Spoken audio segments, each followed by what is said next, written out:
అందరికంటే ఆ దేవుడు గొప్పవాడు. ఆ దేవుడికి పెట్టే నైవేద్యాన్ని పండించేది కూడా రైతే కాబట్టి రైతనేవాడు అందరికంటే గొప్పగా ఉండాలి తప్ప కూలీగా ఉండకూడదనేది నాన్నగారి ఆవేదన. కడుపు నింపే రైతు ఎప్పుడూ సంతోషంగా ఉండాలి. సంతోషంగా ఉండాలి అంటే సమస్యలు ఉండకూడదు. సమస్యలు ఉండకూడదంటే రేపటి గురించి భయం, భవిష్యత్తు గురించి ఆందోళన ఉండకూడదన్నదే నాన్నగారి అభిప్రాయం. రైతనేవాడు యజమానిగా ఉండాలి తప్ప కౌలుదారుగా కూలివాడిగా ఉండకూడదు. దున్నేవాడిదే భూమి అన్నది నాన్నగారి ఆశయం. ఆయన ఆశని, ఆశయాన్ని నెరవేర్చాలంటే మీకు కౌలుకిచ్చిన భూములన్నీ మీ పేరున రాయిస్తున్నానని చెప్పడానికే మిమ్మల్ని అందర్నీ పిలిపించాను.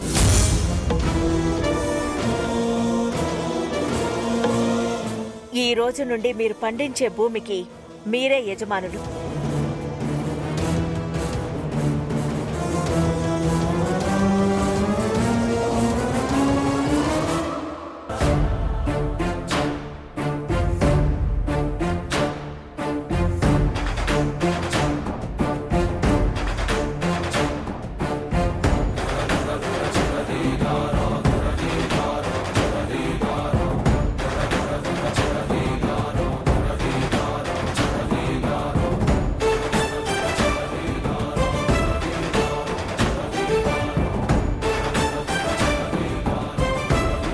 నువ్వు మా పాలిట దేవతో అమ్మా. నాకు కావాల్సింది మీ పొగడతలు కాదు, మీరందరూ బావుండటం. లాయర్ గారు, వాళ్ల పేర్ల మీద రాసిన పత్రాలన్నీ వాళ్ళకు అందించండి. అలాగే మేడం. రండి, వేలుముద్ర వేయండి.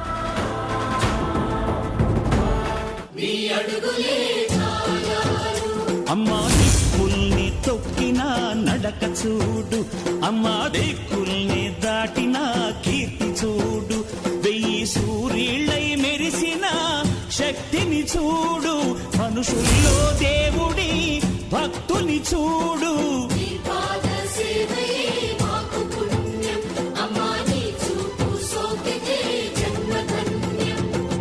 అమ్మా భవాని లోకాల నేలే ఓంకార రూపమమ్మా, తల్లిని మహిమల్ని చూపవమ్మా.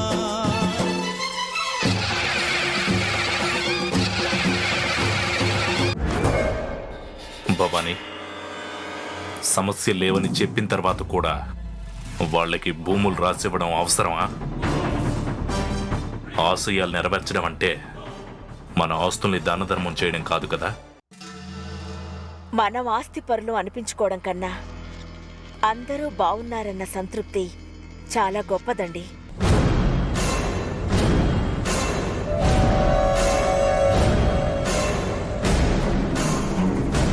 క్షేమం, అంతా క్షేమం.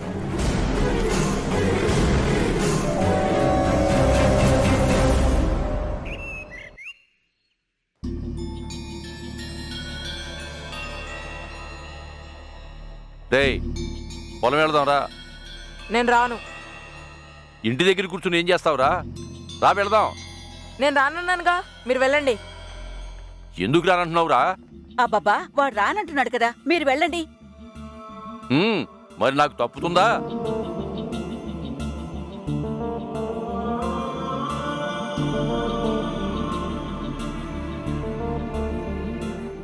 మీ నాన్న రాధని కలవద్దన్నారని అలిగావా?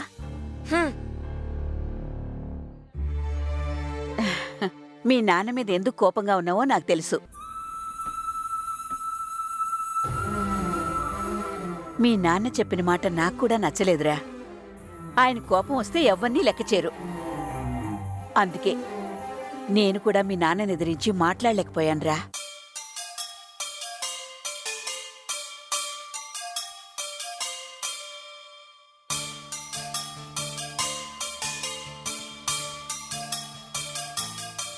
ఎవరో చూడాలి అని నాట్యమాడదే నెమలి, ఎటుగా సాగాలి అని ఏరు ఎవరినడగాలి, అంటూ కబురు పెడితే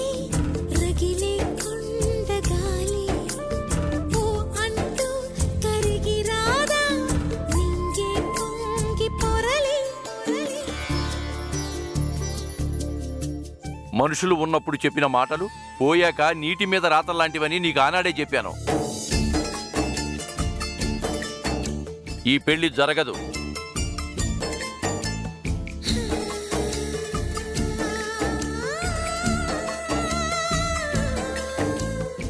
ఈ రోజు నుండి నువ్వు రాధను కలవకూడదు. నేను కూడా ఒక్క రోజైనా నిన్ను చూడకుండా ఉండలేను బావా. తనలో చినుకే బరువై కరిమప్పే వదిలినా వనమే నన్ను తన ఒడిలో అమ్మై పొదువుకున్నదని పసిపాపల్లె కొమ్మలలో ఉయ్యాలూపుతున్నదని నెమ్మదిగా నామదికి నమ్మకం అందించే అమ్మా రాధా, నువ్వు వచ్చి చాలాసేపు అయింది కదమ్మా. నువ్వు కృష్ణ కోసం ఎదురు చూస్తున్నావని నాకు తెలుసు. ఇప్పటి వరకు రాలేదంటే ఈ రోజు రాడేమోనమ్మా. లేదు పూజారి గారు, కృష్ణ బావ తప్పకుండా వస్తాడు. వచ్చేవాడైతే ఈ వాడికి వచ్చుండేవాడే కదమ్మా. చీకటి పడితే నువ్వు వెళ్ళడం కష్టమవుతుంది. రేపు కలుసుకుందురు గాని వెళ్ళమ్మా. బావ వస్తాడు పూజారి గారు. నువ్వు కృష్ణ కోసం ఎదురు చూస్తున్నట్టే మీ ఇంట్లో వాళ్ళు కూడా నీ కోసం ఎదురు చూస్తూ ఉంటారు. కాసేపు చూసి వెళ్ళిపో అమ్మా.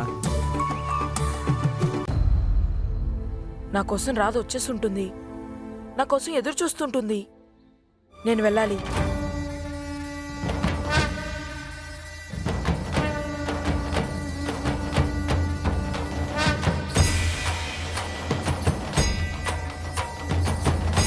ఆ? రాధా, బావా వీడు దేవుడు కోసం రాకపోయినా రాధ కోసం తప్పకుండా వస్తాడనమాట. నేను రాననుకున్నావు కదా. నువ్వు వస్తావని నాకు తెలుసు బావా. నీకు రావాలనున్నా ఏదో పని ఉండడం వల్ల త్వరగా రాలేకపోయావని నేను అర్థం చేసుకోగలను.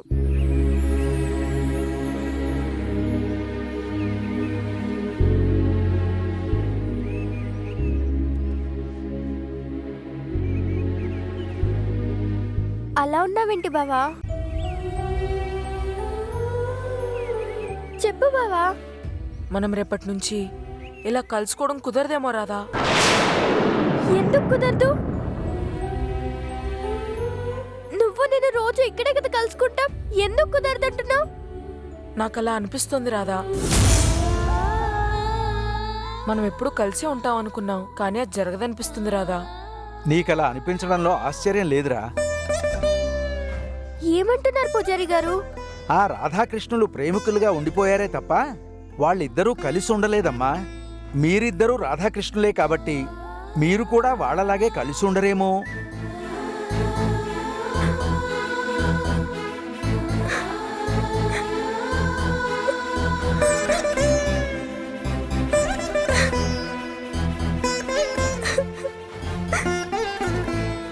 ఎందుకు ఏడుస్తున్నావు రాధా? మనం కలవమేమోనని భయంగా ఉంది బావా.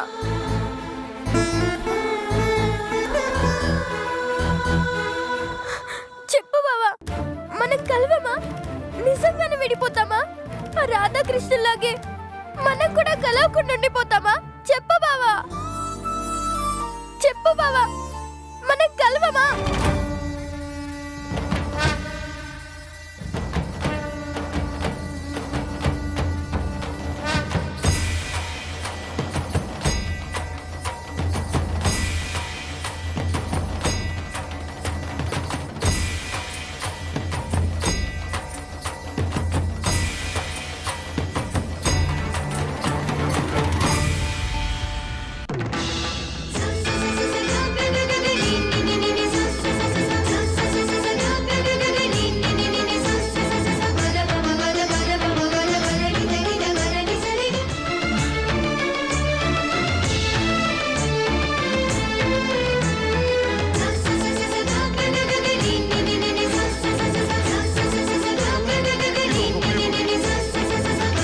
ఒరేయ్ కృష్ణ, ఏం చేస్తున్నావురా?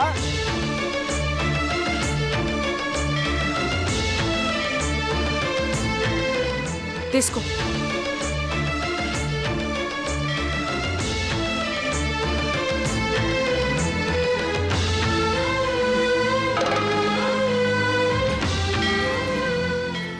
ఏంటి బావా ఇది?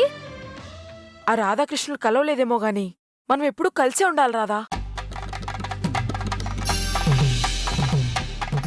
నేను ఈ మెళ్ళో దండ వేశానంటే నువ్వు నాకు సొంతమైనట్టే. నేను నీ సొంతం అనుకుంటే నువ్వు కూడా నా మెళ్ళో దండ వేయి. వేరాదా?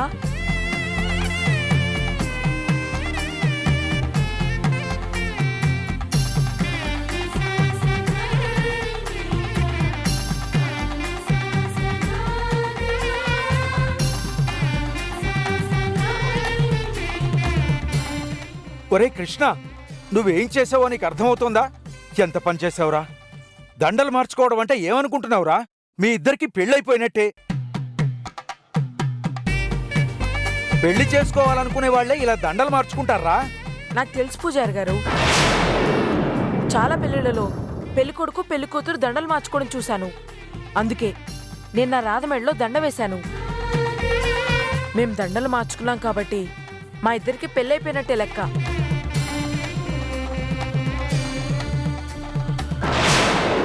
పెళ్లి చేసుకున్న వాళ్ళందరూ కలిసి ఉంటున్నారు. మేం కూడా అందరిలానే కలిసి ఉండాలనే ఇలా చేశాను. మా అమ్మ నాన్న పెళ్లి చేసుకున్నారు కాబట్టి కలిసి ఉన్నారు. మా అక్కకి బావకి పెళ్ళైపోయింది, వాళ్ళు కలిసే ఉన్నారు. మనకిప్పుడు పెళ్ళైపోయింది కాబట్టి మనం కూడా వాళ్ళకి కలిసి ఉంటాం రాదా?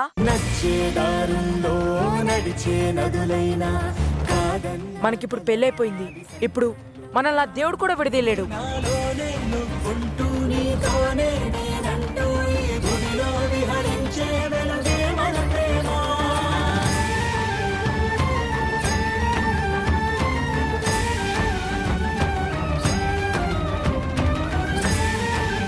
కృష్ణ పరమాత్మ, ఏమిటయ్యా నీ లీలలు?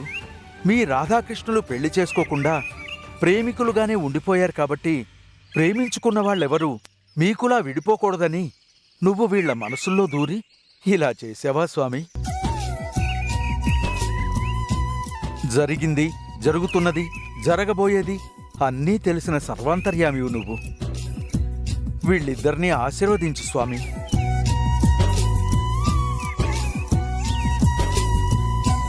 శతమానం భవతి శతాయు పురుష శతేంద్రియ ఆయుష్యేవేంద్రియే ప్రతిష్ఠతి.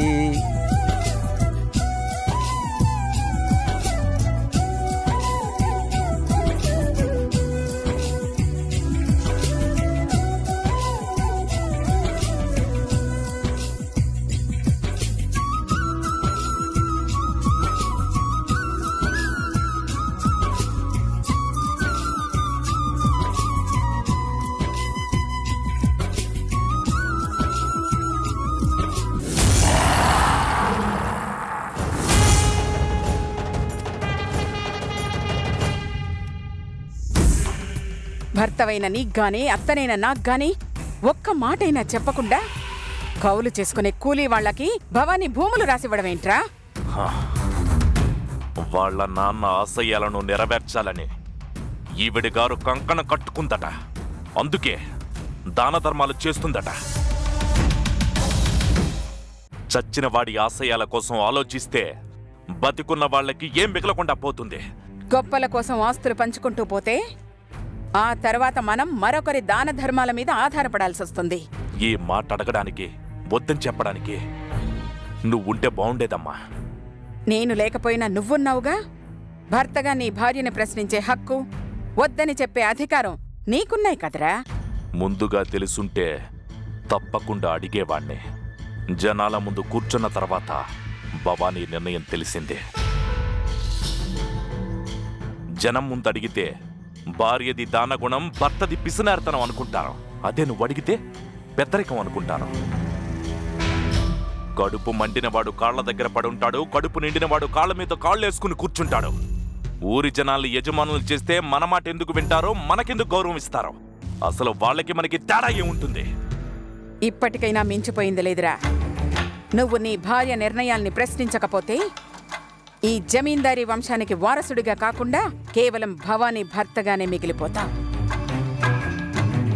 బాబుగారు, భవానీ అమ్మగారు మిమ్మల్ని పెద్దమ్మగారిని రమ్మన్నారండి.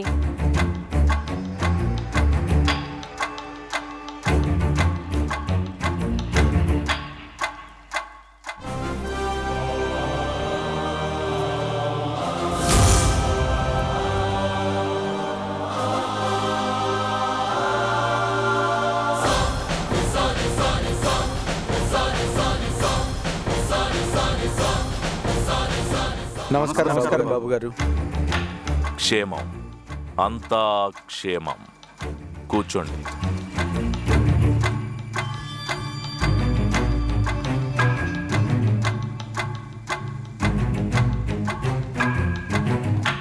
ఏంటి భవానీ, ఊరి పెద్దలందరూ వచ్చారు? ఏదైనా విశేషమా? కొన్ని పనులు చేయడానికి ఎవ్వరి అనుమతి అవసరం లేదు. మరికొన్నిటికి పెద్దల సాక్ష్యం అవసరం. ఓ ముఖ్యమైన విషయం చెప్పడం కోసమే వీళ్ళందర్నీ పిలిచాను. అంత ముఖ్యమైన విషయం అయినప్పుడు మనం ముందుగా మాట్లాడుకోకుండా వీళ్ళందరి ముందు చర్చించుకోవడం దేనికి భవానీ? చెప్పాను కదండి, కొన్నిటికి పెద్దల సాక్ష్యం అవసరమని. లాయర్ గారు, ఆ వీలునామా చదవండి. అలాగేనమ్మా.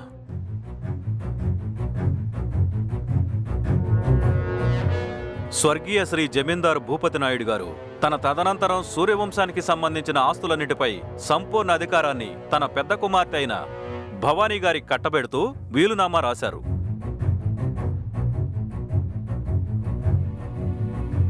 సూర్యవంశం ఆస్తులపై సంపూర్ణ అధికారం కలిగిన భవానీ అమ్మగారు ఆ ఆస్తులన్నింటినీ 4 భాగాలుగా విభజించి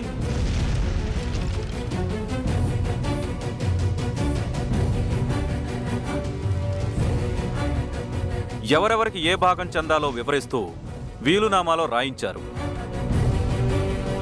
ఆ ఆస్తుల పంపకాల వివరాలని మీ అందరి సమక్షంలో ఇప్పుడు చదువుతాను. తూర్పు దిక్కు నుండి ఉత్తరం దిక్కు వరకు ఉన్న భూపతి నాయుడు గారి ఆస్తులైన వ్యవసాయ భూములు, మామిడి తోటలు, కొబ్బరి తోటలు, అరటి తోటలు, విశ్రాంతి గృహాలు మొదలైనవన్నీ పెద్ద చెల్లెలైన రాధ పేరున భవానీ గారు వీలునామా రాయించడమైనది.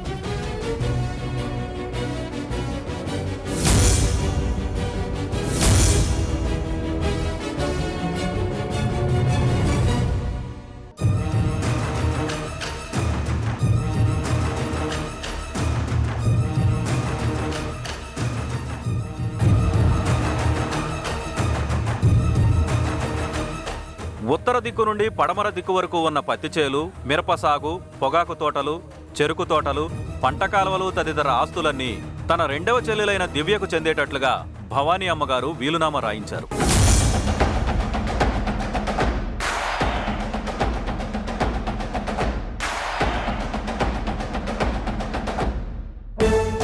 పడమర దిక్కు నుండి దక్షిణం దిక్కు వరకు ఉన్న ధాన్యం మిల్లులు, గోదాములు, గిడ్డంగులు, టేకు తోటలు, కుటీర పరిశ్రమలు లాంటి ఆస్తులన్నీ తన మూడవ చెల్లెలైన వైష్ణవికి చెందేటట్లుగా భవానీ అమ్మగారు వీలునామా రాయించారు.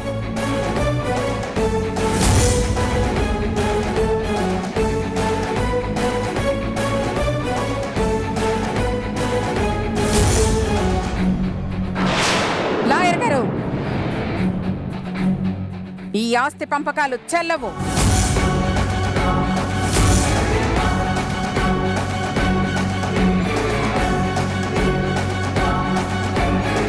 మీరేం చెప్పాలనుకుంటున్నారు అత్తయ్య గారు? సూర్యవంశం ఆస్తులపై నీకెంత అధికారం ఉందో నీ భర్త అయిన నా కొడుక్కి కూడా అంతే అధికారం ఉంది.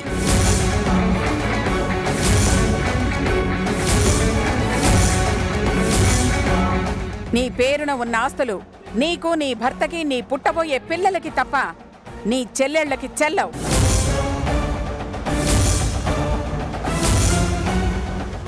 ఆస్తుల్ని నీ చెల్లెళ్లకు కట్టబెట్టడానికి నేనొప్పుకోను. సూర్యవంశం ఆస్తుల గురించి అడిగే అర్హత కానీ ప్రశ్నించే అధికారం కానీ మీకు లేవత్తయ్య గారు.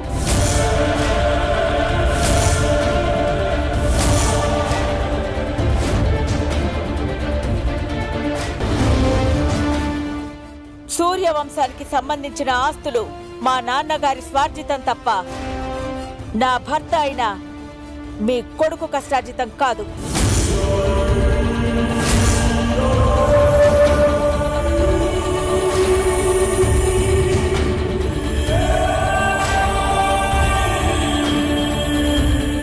అత్తారింటికెళ్ళి వంట చేసుకునే ఆడపిల్లలకి ఆస్తులెందుకు భవానీ?